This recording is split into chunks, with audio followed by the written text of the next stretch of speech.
आज हम बात करेंगे के ड्रामा हार्ट बीट के बारे में। ये रिसेंटली एयर हुआ है प्राइम वीडियोस पर and this is a comedy series. इसमें एक्शन भी है, फैंटेसी भी है, बहुत ज़्यादा आपको हंसी आएगी। तो इसकी स्टार्टिंग करते हैं। तो स्टार्टिंग होती है कि वैम्पायर होता है जो बहुत लंबे समय से जी रहा होता है, तो उसको एक ह्यूमन गर्ल मिली होती है जिसको उसने सेव किया होता है। तो वो लड़की उससे डरती नहीं है। वो कहता है मैं वैम्पायर हूँ, तुम मुझसे डरती क्यों नहीं हो? तो वो कहते हैं तुमने मेरी जान बचाई है तो तुम मेरे लिए, तुम मेरे सेवियर हो, तुमने मेरी जान बचाई है, तुम मेरे लिए हो, मैं इसलिए तुमसे नहीं डरती, मैं तुमको बचाऊंगी। बट किसी तरह वहाँ के इंसान जो उस ज़माने में होते हैं उन लोगों को पता लग जाता है कि हमारे बीच वैम्पायर है, तो वो उसको मारना चाहते हैं। उन्हीं लोगों के बीच में एक ऐसा ग्रुप होता है जिनको हाफ ह्यूमन और हाफ वैम्पायर का ब्लड चाहिए होता है। तो वो वैम्पायर को ढूंढते रहते हैं, मारते रहते हैं, तो वही लोग मारते हैं। लेकिन उस वैम्पायर को मारते मारते वो जो ह्यूमन लड़की होती है वो उसको बचाते आ जाती है सामने और वो मर जाती है। तो वो उससे प्रॉमिस करती है कि मैं दोबारा आऊँगी तुमसे मिलने और मुझे याद रखने के लिए तुम मेरा ब्लड पियो और मुझे याद रखो। तो वैम्पायर उसका ब्लड पीता है और वो लड़की मर जाती है। तो वैम्पायर कई सालों तक, 400 सालों तक, मतलब उससे भी ज़्यादा, काफ़ी लंबे टाइम तक उस लड़की का इंतज़ार करता है। और वो इंतज़ार में रहता है कि मैं ह्यूमन बनूंगा, मैं इंसान बन जाऊंगा, जब मेरी सेम गर्ल वापस आएगी तो मैं उसके साथ अच्छे से रहूँगा।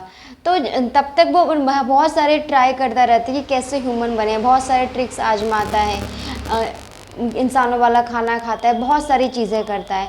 फिर लास्ट में उसे एक पर्सन मिलता है। वो पर्सन क्या होते हैं, वो भी बहुत हज़ार सालों तक जिए हुए होते हैं। वो एक कैट होते हैं जो कि उस वैम्पायर को फॉलो कर रहे होते हैं। वैम्पायर का नाम होता है वुए ह्यूल, ठीक है, सोन वुह्योल। वैम्पायर का नाम होता है सोन वुह्योल होता है। वो उसको फॉलो कर रहे होते हैं। तो वो उसको बताते हैं कि तुम्हें 100 साल तक एक जो मर जाने के बाद जिस उसमें डालते हैं ना कॉफिन में पर्सन को, एक पर्टिकुलर लकड़ी के कॉफिन में बना हुआ होता है, एक पर्टिकुलर लकड़ी से, उसमें तुम्हें सोना होगा 100 साल तक। जब तुम 100 साल पूरे करोगे, इसमें अपनी नींद उठोगे, तब तुम ह्यूमन बन जाओगे, ठीक है। और तो फिर वो उसमें लेट जाता है और जो उसका मकान होता है, उसका एक बटलर होता है, उसको दे देता है। और वो कहता है तुम्हें इस मकान को प्रोटेक्ट करना है। और उसके दो, मतलब साथ में रिलेटिव्स कह लो या उसके शिष्य कह लो, मतलब 2 लोग उसके साथ में होते, 2 अदर वैम्पायर्स जो उनको वो अपने साथ रखता था, मतलब उसके ग्रुप में थे। तो वो उसको अपना लीडर मानते थे। वो सो जाता है तो वो दोनों अपनी लाइफ में आगे कंटिन्यू हो जाते हैं कि वो कैसे सरवाइव करे था, क्योंकि अब ह्यूमंस डेवलप हो रहे हैं, नया डेवलपमेंट आ रहा है सिटी में, कंट्री में, तो वो खुलेआम ब्लड नहीं पी सकते। तो किस तरह से अपनी आइडेंटिटी को बचा के रखे, तो वो इस तरह से रह रहे हैं। तो इसी बीच क्या होता है, जो उनका बटलर होता है वो मतलब उसकी जो जॉब होती है पास ऑन होती है उसके सन के ऊपर। तो उसका जो बेटा होता है वो अपनी जॉब निभा रहा होता है। अचानक से क्या होता है कि वो गायब हो जाता है। तो जब वो गायब हो जाने के 5 साल बाद सरकार द्वारा उसको डेड घोषित कर दिया जाता है। तो उसकी जो प्रॉपर्टी होती है वो उसकी बेटी को मिल जाती है। और उसी वक्त उसकी बेटी को क्या होता है, उसके साथ स्कैम हो जाता है। उसका जो लैंडलॉर्ड होता है वो फर्जी होता है, उसके पैसे लेके चला जाता है। वो उसका घर, मतलब उसे घर से निकाल दिया जाता है, जिस किराए के घर पे रही होती है। तो उसके पास कोई चांस नहीं होता अब इसी में घर में आके रहने का। अब ये जो घर इसको मिला होता है, ये एक मेंशन होता है, बहुत बड़ा सा घर होता है, ये 100 साल पुराना है। उसे वैम्पायर का घर यहाँ आती है, अब वो रहती है क्योंकि उसके पास कोई और ऑप्शन नहीं है। जब वो यहाँ रहती है, पूरे घर को छानबीन करने जाती है तो एक कमरा उसको दिखता है। वो उस कमरे में जाती है, वहाँ उसको कॉफिन रखा हुआ मिलता है और वो अचानक से उस कॉफिन को खोल देती है और वैम्पायर जो होता है उसकी आँख खुल जाती है। अब वो उठ गया है तो पहले तो उसको लगता है कि वो 100 साल हो गए हैं इसलिए उसको उठाया गया है, वो अब इंसान बन गया है। तो वो उठ के सबसे पहले अब शीशा देखता है। शीशा मतलब जब वैम्पायर होता है तो वो अपने आप को नहीं देख सकता, तो वो शीशा देखता है, लेकिन शीशे में स्टिल वो अपने आप को नहीं देख पा रहा होता है, एक धुंधली धुंधली सी इमेज आ रही होती है। तो उसको पता लग जाता है कि वो भी वैम्पायर नहीं बना है, इस लड़की ने उसको पहले उठा दिया है। तो इसी तरह अब वो कहीं जा नहीं सकता उस घर में, क्योंकि वो घर उसी का है। लड़की कहती है मेरे घर से निकल जाओ। वो बाहर भटकता रहता है, देखता है दुनिया में बहुत सारे चेंजेस आ गए, कैसे कैसे दोबारा से रास्ता ढूंढ के घर वापस आता है। तो इसी तरह इन दोनों को ना चाहते हुए भी एक दूसरे के साथ रहना पड़ता है। लड़की की बात करें तो लड़के का नाम होता है जू इन हे। तो वो लड़की कंपेशनेट नहीं होती लव के रिगार्डिंग, उससे बस पैसे से मतलब होता है, क्योंकि उसकी लाइफ ऐसी रही होती है, वो हमेशा पैसे के पीछे रही होती है। उसको पैसे बचा के सेव करने हैं, अपनी मदर का इलाज वगैरह कराना था, उसकी मदर की डेथ हो गई होती है, उस सब में सारे चले गए, अपने उसको लोन भरने होते हैं, तो वो उस पूरे टाइम पैसे के पीछे ही भागती रहती है। उसके मन में ये नहीं आया होता मैं अपनी लाइफ को सेटल कर लूँ या मेरी कोई लव लाइफ हो, ये सब उसका नहीं होता है। तो वो दोनों एकदम अपोजिट होते हैं। वहीं उस वैम्पायर का होता है, वो ह्यूमन बनना चाहता था ताकि वो लव को फील कर सके, और वो अब तक इंतज़ार कर रहा होता है उसी गर्ल का जिसने अपने आप को सेक्रीफाइस किया होता है। तो इसी रिगार्डिंग जूइन है का एक फ्रेंड होता है, मतलब कॉलेज मेट मिल गया होता है उसको, दूसिक नाम का। तो वो उसको आइडिया देता है कि तुम अब इतने बड़े मेंशन में रह रही हो, तो तुम इसको गेस्ट हाउस में कन्वर्ट कर दो। तो उसके दोस्त की एक और बॉस होती है, कोई और मतलब पहचान के सीईओ होती है लड़की। तो वो कहती ठीक है, तुम ऐसा सोच रहे हो तो मैं इन्वेस्टमेंट कर दूंगी, मेरा भी बहुत टाइम से इस मेंशन को खरीदने में मन था, लेकिन मैं खरीद नहीं पाई कि इसका ओनर उसको बेचना नहीं चाह रहा था। उसने प्लान लगाया था जिस सोसाइटी में वो मेंशन था कि इसमें रीडेवलपमेंट करा दें ताकि वो मेंशन उसको मिल जाए, बेच जाए, लेकिन तब उसके जो ओनर था उसने बेचा नहीं, क्योंकि उस वक्त जो इन है उसके फादर उसकी देखभाल कर रहे होते हैं, और वो बेचना नहीं चाहते क्योंकि उनके फादर से उनको ये रिस्पॉन्सिबिलिटी मिली होती है इसको बचाने की, क्योंकि यहाँ वैम्पायर का घर है, वो उनका फ़र्ज है, इसलिए वो नहीं बेचते हैं। तो जब बिक रहा होता है तो उस वक्त उनको किडनैप कर लिया जाता है। जो किडनैप किया जाता है वो एक दूसरे वैम्पायर ने किडनैप किया होता है, जो कि उस लड़की के साथ काम कर रहा होता है, जिसने कहा होता है कि तुम्हें मेंशन किसी तरह से खाली कराना है, मुझे ये लेना है। तो वो मानते नहीं, तो दूसरा वैम्पायर उनको किडनैप करके ले जाता है, रख लेता है। तो जब इस बार वो आती है, इस बार भी उसको नहीं मिलता है मेंशन, तो वो कहती है मैं इसमें इन्वेस्टमेंट करूँगी, पैसा देती है। तो वो लोग कुछ रूम्स को दोबारा से मॉडिफाई करते हैं, मॉडर्न टच देते हैं, तो उसका मेंशन शुरू हो जाता है। और इसी बीच वो उस वैम्पायर से मिलते हैं। जब वैम्पायर उसकी शक्ल देखता है तो उसको मतलब पूरा 100% मैच कर रही होती है वो उसी लड़की से, जिस लड़की का वैम्पायर इतने सालों से इंतज़ार कर रहा होता है। उसको लगता है ये वही है, लेकिन अभी भी उसको उसकी आंखों में अपनी परछाई नहीं दिख रही होती, उसको सिर्फ अपनी परछाई जो इन है की आंखों में दिख रही होती है, जिसने उसका कॉफिन खोला होता है।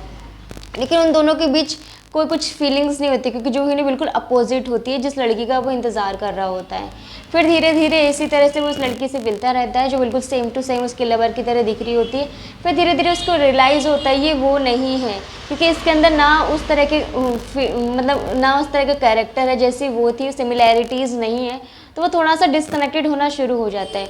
वहीं जो सिमिलैरिटीज़ होती हैं वो उसको जूइन हे से फील होने लगती है। तो एक बार क्या होता है कि किसी रीज़न से उसके चोट लग जाती है लिप्स पर और ब्लड की एक ड्रॉप बाहर आ जाती है। तो जब वैम्पायर अपने आप को कंट्रोल नहीं रखता, उसकी ब्लड की ड्रॉप पीने लगता है। तो जब वो उसका ब्लड पीता है तो उसको एकदम से मेमोरीज दोबारा से रिमेंबर होती हैं उस गर्ल की जिसने कहा था मेरा ब्लड पी और मुझे याद रखना। तो उसको लगता है ये है, बट वो सोचता है कि ऐसा नहीं हो सकता कि जो रियल है वो मुझे मिल गई, जो सेम टू सेम दिखती है, ऐसा नहीं होता है। फिर ऐसे काफ़ी टाइम चलता रहता है। इधर उसको रियलाइज़ होता है धीरे धीरे कि जो इन है वो लड़की है, तो उसको अंदर धीरे धीरे से फीलिंग्स डेवलप हो जाती है। वो सोचता है कि मैं ह्यूमन तो नहीं हूँ, मेरे हार्ट नहीं है, फिर मैं ये फीलिंग्स कैसे फील कर रहा हूँ। इधर दूषिक जो उस लड़की का सीनियर होता है वो भी उसकी भी फीलिंग्स उसके अंदर होती है। वो उस लड़की को बताता है, वो लड़की मना कर देती है कि मेरे अंदर ऐसी कोई तुम्हारे लिए फीलिंग्स नहीं है, मैं सिर्फ इस वक्त पैसे के लिए सोची हूँ ताकि किस तरह से मैं सर्वाइव कर सकूँ। वो उसको मना कर देती है। फिर ओवर द टाइम उस लड़की को भी पता लगता है कि उसके अंदर वैम्पायर के लिए फीलिंग्स हैं। तो एक पार्टी चल रही होती है उसी मेंशन में, नया नया गेस्ट हाउस ओपन हुआ होता है, उसकी पार्टी चल रही होती है। उस पार्टी में जो वैम्पायर होता है वो जूने के साथ डांस कर रहा होता है। ये चीज़ उस लड़की को बुरी लगती है जो लड़की उसकी लवर से same to same face match कर रहा होता है। तो वो छोड़ के चली जाती है और बाद में कहती है तुम दोनों के बीच क्या चल रहा है, मुझे ऐसा नहीं कि मुझे दिख नहीं रहा। तो इस तरह से वो गुस्सा हो जाती है और यहीं से उनकी डिस्टेंस शुरू हो जाती है। वैम्पायर को उसका नेचर पसंद नहीं आता। फाइनली वैम्पायर कहता है तुम वो नहीं हो जिसका मैं इंतज़ार कर रहा हूँ, वो कोई और है जिसने जो मुझे प्यार करना सिखाई है। तो इस बीच से वो बदला लेना शुरू कर देती कि मैं इस मेंशन को ख़रीद लूँगी एंड ऑल, ये सब शुरू होता है। उधर वो दोनों अपनी फीलिंग्स शेयर कर देते हैं, वैम्पायर एंड जो इन्हें वो कपल बन जाते हैं। फिर धीरे धीरे एक टाइम ऐसा आता है जब वैम्पायर को कुछ पेन दर्द तकलीफ शुरू होने लगती है और फिर उसको वो कैट वापस से कैटमैन जो होते हैं वो आके बताते हैं कि तुम्हारे पास इतना टाइम है, जो ब्लड मून की नाइट होगी उस नाइट तुम मर जाओगे, तो इससे सर्वाइव करने के लिए तुम्हें उस लड़की का जो इन्हें का ब्लड चाहिए होगा, जो कि लव फील्ड होगा, मतलब जब उससे प्यार हो जाएगा किसी से तब उसके बाद तुम उसका ब्लड पी सकते हो। तुम इतना ब्लड पियोगे कि उसको पूरा ड्राई कर दो, उसकी बॉडी में एक ब्लड की बूंद नहीं रखोगे, तो ही तुम जी पाओगे। मतलब फिर उसको पता लगता है कि हम दोनों में से कोई एक जी पाएगा, तो वो फिर सोचता है कि मुझे इंसान बनने के लिए इसको मरना होगा, तो वो छोड़ देता है, इंसान बनने का आइडिया ड्रॉप कर देता है और खुद मरने का डिसाइड कर लेता है। तो एक बार उसको छोड़ के भी चला जाता है, सबको गुड बाय बोल के। फिर दोबारा से जब उस लड़की की जान खतरे में आ जाती है, वही दूसरा वैम्पायर जिसने उसके फादर को किडनैप किया था वो उसको मारने आता है। इसी भी जाने से पहले जो वैम्पायर होता है सॉन वू ह्योल, वो उसके फादर को भी छुड़ा लाता है, ठीक है। तो उसके फादर अब उसके घर में होते हैं। तो फिर हाँ, जब वो वैम्पायर उसको मार रहा होता है दूसरा वाला, तो सॉन वू ह्योल वापस आ जाता है उसको बचाने के लिए। फिर वो कहती है लड़की अब दोबारा मत जाना, जो भी हमारे सामने रहेंगे। फिर लास्ट में वो एक बार ट्रिप जाते हैं, फिर उसकी तबीयत फिर से ख़राब हो जाती है, वो बेहोश हो जाता है। तो वो लड़की अपनी ब्लड की ड्रॉप्स उसके मुंह में डाल देती है, अपनी ब्लड के ड्रॉप्स उसके मुंह में डाल देती है। तो वो उसको वैम्पायर को फिर से वही सीन याद आता है कि वो लड़की जो उसकी पास्ट लाइफ में थी, तो उसको रियलाइज़ होता है कि तुम ही हो वही वो लड़की और तुमने मुझे ढूंढ लिया। वो रिकवर हो जाता है, लेकिन अभी भी पूरी तरह से ह्यूमन नहीं बना है। तो फिर उसकी वो लास्ट में वो दूसरी के बारे में उसको पता लग जाता है कि उसको मेरा ब्लड चाहिए, तो उसको बुला लेते, कहते तुम आना, और वो मैं उसको बिना बताए आऊँगा, तुम जो उसने चाकू बनवाया होता है उससे मुझे मार देना और मेरा ब्लड ले लेना, तुम्हारी लाइफ सेव हो जाएगी। तो जब उसको मारने वाला होता है तब तक वो लड़की उसको ढूंढते ढूंढते आ जाती है कि ये कहाँ गया है। और जब वो वैम्पायर उसको देखता है तो वो खुद ही अपने हाथ से चाकू मार लेता है और वो बेहोश हो जाता है, गिर जाता है। फिर सीन आता है कि वो मर चुका है और सारे लोग वापस अपनी लाइफ में चले जाते हैं। लड़की उसको याद करती रहती है, लेकिन फिर भी वो गेस्ट हाउस चला रही होती। बाकी उसके दो शिष्य जो होते हैं, जो उसके ग्रुप के दो मेंबर्स होते हैं, वो भी सही से रह रहे होते हैं, क्योंकि जो जब वो 100 साल पहले लेटा था तो उसके पास जितनी भी प्रॉपर्टी थी वो उसने एक जगह सेव करके रख दी थी। तो वो कैट उसकी तरफ निगरानी करके रहती थी कि क्या हो। तो जब उसको कैट को पता लगा था कि इस यहाँ पे रीडेवलपमेंट होने वाला है, तो कैट ने जितना भी गोल्ड वगैरह था सारा एक जगह सिक्योर करके सेफ रख दिया था, ताकि फ्यूचर में जब भी उठे तो मैं इसको दे पाऊँ।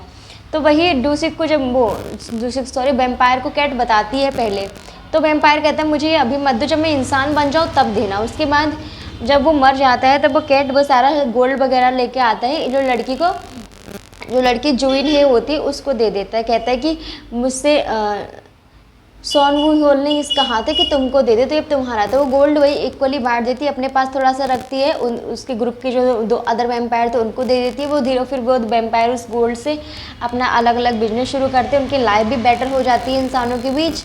और लास्ट में एक और पार्टी होती है फिर से कि लोग एक्सेप्ट कर लेते हैं उस मेंशन को और सब आपस में अच्छे से रह रहे हैं। और उस मेंशन में वो याद कर रही है सॉन वू ह्योल को बहुत ज़्यादा। फिर वो उसके रूम में जाती है जहाँ पे उसको कॉफ़ी ने फिर से रख दिया था मरने के बाद, देखती है उस रूम को। और फिर जब वो रूम से बाहर आती है तो उसको बालकनी में, घर के अंदर बालकनी में जहाँ पे वो हमेशा खड़ा रहता था, उसको वहाँ पे वो खड़ा हुआ दिखाई देता है।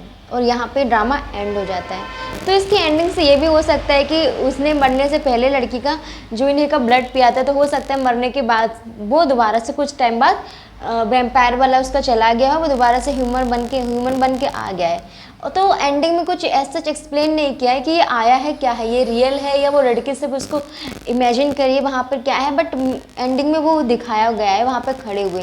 तो मेरे ख्याल से यही है कि वो मरने से पहले उसने उस लड़की का ब्लड पी लिया था जो उसको पीना था। भले उसको पूरा उसका ब्लड नहीं पिया ताकि वो मर जाए, बट उसने कुछ ड्रॉप्स उसके ब्लड की पी है। तो उसका मतलब यही हुआ, ड्रॉप्स पीने के बाद उसकी बॉडी में असर हुआ और जब वो मर गया वैम्पायर की फॉर्म में, तब उसकी बॉडी वैम्पायर वाली ख़त्म हो गई, उसके बाद वो ह्यूमन बन के आ गया। मेरे ख्याल से ये इसका प्लॉट ट्विस्ट है और एंटरटेनिंग है। अब अगर आप एक लव स्टोरी की तरह इसके एक के बाद देखना चाहें ऐसे देख सकते हैं, या कभी दो थोड़ा थोड़ा करके देख सकते हैं, जैसा भी आपके मूड के हिसाब से है। बट ये बहुत कॉमेडी भी इसमें आपको मिलेगी, एक्टिंग भी मिलेगी अच्छी है, एक्शंस भी हैं और एक वैम्पायर वाली लाइफ है, फैंटेसी है, तो सब कुछ आपको एक ही में कंबाइंड मिलेगा। तो मेरे ख्याल से ये इट्स अ वर्थ वॉचिंग, आप देख सकते हो। और रेटिंग्स की बात करें तो मैं इसको 8.5 आउट ऑफ 10 रेटिंग्स दूंगी।